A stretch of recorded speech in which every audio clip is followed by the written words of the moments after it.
I do agree that we should look at some areas of increasing new taxes under the new Malaysian government. My worry is that, they talk about inheritance tax as well as tax on equities.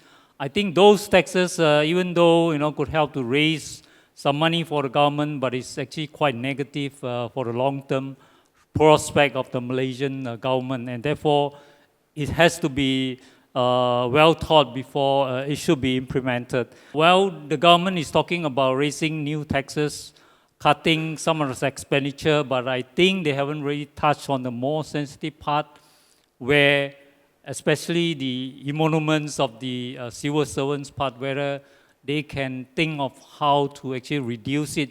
I think that will become more effective in terms of how to managing the overall fiscal position of the government. We know that corporate income tax is actually quite high in Malaysia, and so is the personal income tax.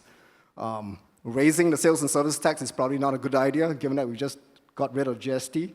So it could be an inheritance tax, it could be some kind of capital gains tax.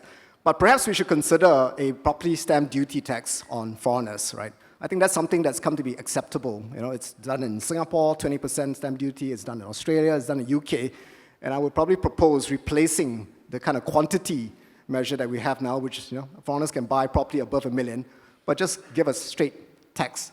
And that tax can actually raise quite a bit of revenue. The property stamp duties that are collected in Singapore, the economy in Singapore is about the same as Malaysia in terms of GDP. It's 3 times higher, right? So it collects 15, 16 billion ringgit a year, as opposed to Malaysia, 5.5, 6 billion ringgit. So I think that's something to consider as an option. And in some sense, it will also help to move the inventory. There's clearly a property glut problem in Malaysia.